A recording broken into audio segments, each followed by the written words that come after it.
Merci. Salut, je vous salue encore en cette matinée de percée où nous croyons que Dieu a une parole de vie pour nous.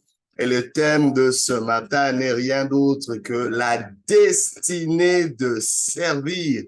La destinée de servir ou encore la destinée du service. Pour ce, nous lisons Luc chapitre 46, chapitre 9 plutôt, versets 46 à 48. La Bible dit ceci. Une discussion survint entre les disciples pour savoir qui parmi eux était le plus grand. Mais Jésus, sachant quelle discussion occupait leur cœur, prit un enfant, le plaça à côté de lui et leur dit, celui qui accueille en mon nom cet enfant, il m'accueille moi. Et celui qui m'accueille accueille celui qui m'a envoyé. En effet, le plus petit d'entre vous, c'est celui-là qui est grand. Le plus petit d'entre vous, tous, c'est celui-là qui est grand. La destinée de servir. Vous savez, nous vivons dans un monde où tout le monde veut être grand, tout le monde veut se mesurer aux autres.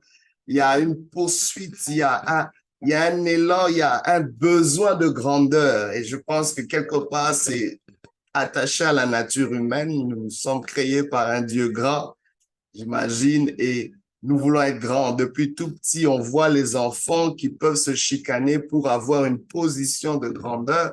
On a aussi ce conflit parfois entre les sexes, les hommes et les femmes. On voit cette lutte à avoir la grandeur. On le voit dans le domaine politique, on le voit dans le domaine financier, on le voit dans les entreprises. Nous cherchons toujours une position plus élevée. Et ce qui est malheureux, c'est que parfois, quand on atteint cette soi-disant position, nous ne sentons pas non plus accomplis. C'est comme si nous poursuivons une destinée qui nous rend de plus en plus vide. Et plusieurs vont, dans la poursuite de cette grandeur, faire plusieurs choses qui vont parfois causer beaucoup de dégâts. Mais aujourd'hui, le Seigneur est en train de dire que la destinée du service est ce qu'il nous faut. La destinée du service. Nous avons été destinés à servir. Et cela, aujourd'hui, n'est plus trop populaire parce que la plupart d'entre nous, nous voulons être servis.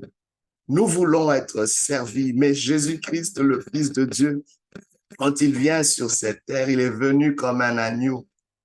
Il est venu comme un agneau, il est venu, il a pris la forme d'un serviteur. Aujourd'hui, il y a peut-être quelque chose, un malaise dans ta vie, il y a peut-être quelque chose où tu te sens vide.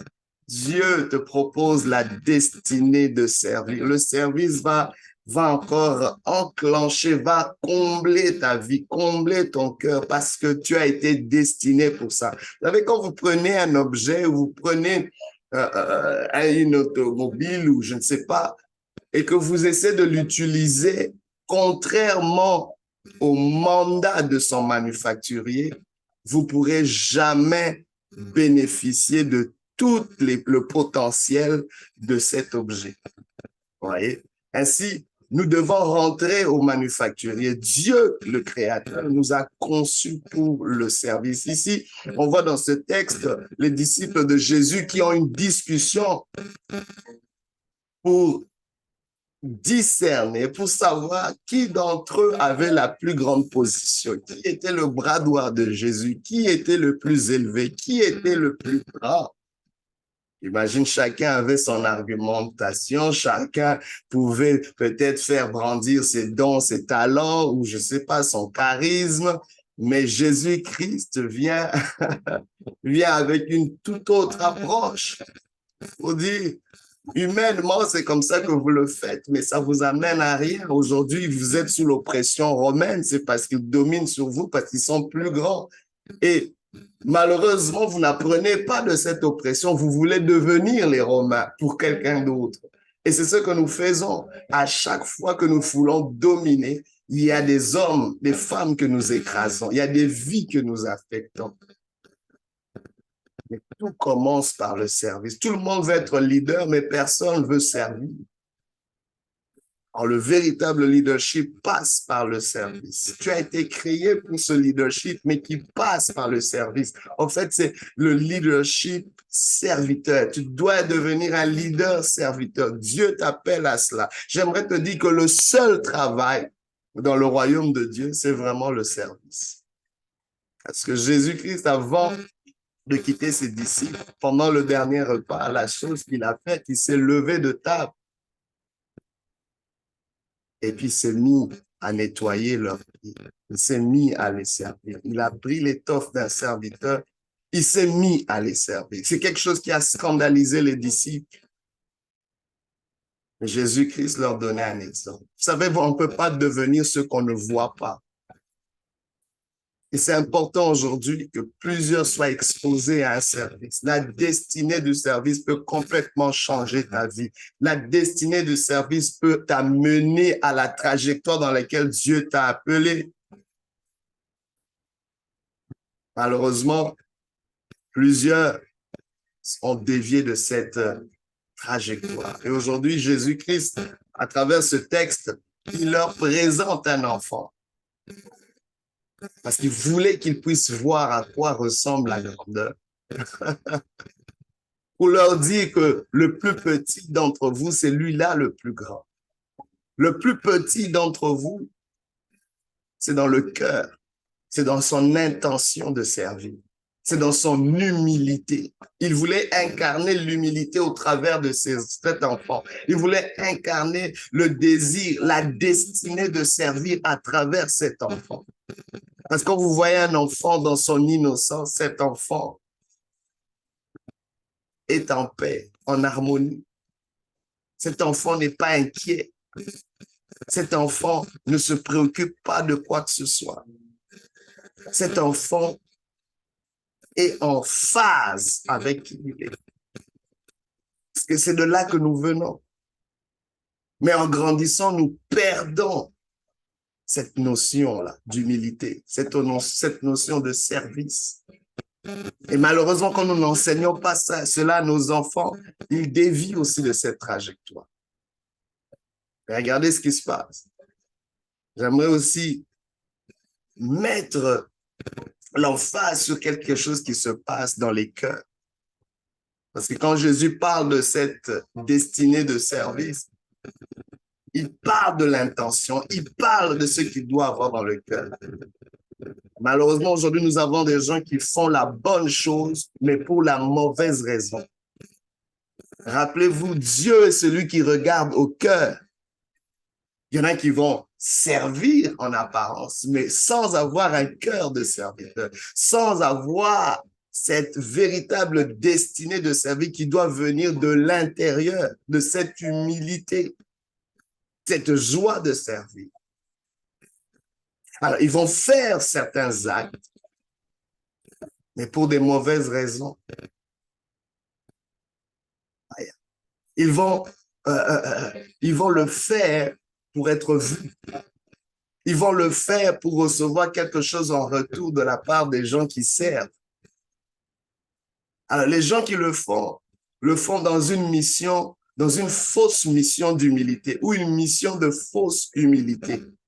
Car en réalité, ils pensent si peu d'eux-mêmes. Ils ont une très faible estime d'eux-mêmes et ils cherchent à plaire aux gens. Parfois, d'autres vont se mettre à servir dans le but de plaire aux gens. Et tu es partout, à gauche, à droite, en train de faire la volonté des uns et des autres.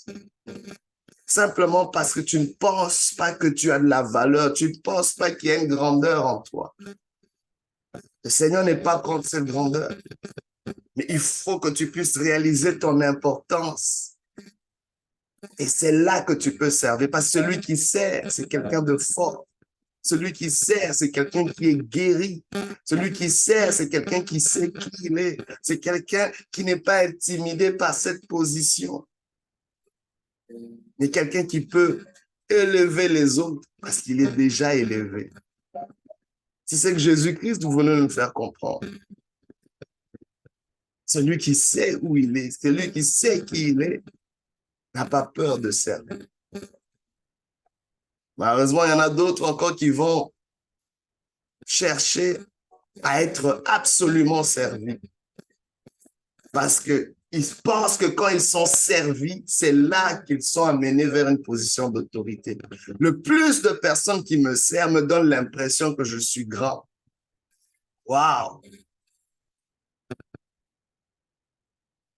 Et s'ils ne peuvent pas avoir des gens qui les servent, ces gens préfèrent rester seuls. Alors, il y a une arrogance, je te dis, si personne me sert, je préfère rester dans mon coin. Waouh! Et tu vas souffrir parce que tu n'as pas été conçu pour rester isolé, éloigné. Aujourd'hui, j'aimerais vraiment nous ramener à l'essentiel de notre humanité. Nous avons été créés pour servir. Nous avons été créés pour le service. Et j'aimerais dire à quelqu'un qui vit peut-être un malaise, qui vit peut-être des blessures, la réponse à tes blessures, c'est le service. La réponse à ton malaise, c'est le service. La réponse à ce besoin, c'est le service. Tu demandes à Dieu quelque chose, mais tu es capable de servir. Il y a d'autres qui attendent que tout aille mieux dans leur vie avant de servir. Aujourd'hui, je fais le pas de servir. Mets-toi, aligne-toi à Jésus-Christ. Aujourd'hui, si tu entends sa voix, n'endurcis pas ton cœur. Le plus grand des serviteurs, Jésus-Christ, est le plus grand des leaders. Mais laissez-moi vous dire, le plus grand des serviteurs sera toujours celui que Dieu utilise. Et le plus grand des serviteurs sera toujours celui qui apprécie celui que Dieu utilise. Même quand ce n'est pas toi qui es utilisé, tu sais reconnaître qui Dieu utilise. C'est cette destinée de serviteur dont nous avons besoin dans nos communautés, dans nos familles. Si on pouvait se lever et tous se mettre à servir dans nos familles, dans nos communautés, notre société aurait une nouvelle image. Il y aurait une nouvelle atmosphère. Il y aurait une atmosphère d'unité parce qu'il y a une unité qui ne passe que par l'humilité du service. Et vous savez avec moi que cette unité, c'est ce qui fait notre force. Cette unité, c'est ce qui nous permet d'être productifs. Cette unité, c'est ce qui nous permet d'aller encore plus loin. Il y a une bénédiction latente de la part de Dieu qui attend la destinée de service. La destinée de serviteur. La destinée de servir. Aujourd'hui, sers là où tu es. Sers malgré ce que tu vis. Sers en dépit des circonstances. Et tu verras la gloire de Dieu. Car pour monter, nous devons descendre. Pour aller plus haut, nous devons aller plus bas. C'est la loi du service, la destinée du service. Que l'Éternel te bénisse et qu'il te fasse énormément de bien dans le nom de Jésus. Alléluia.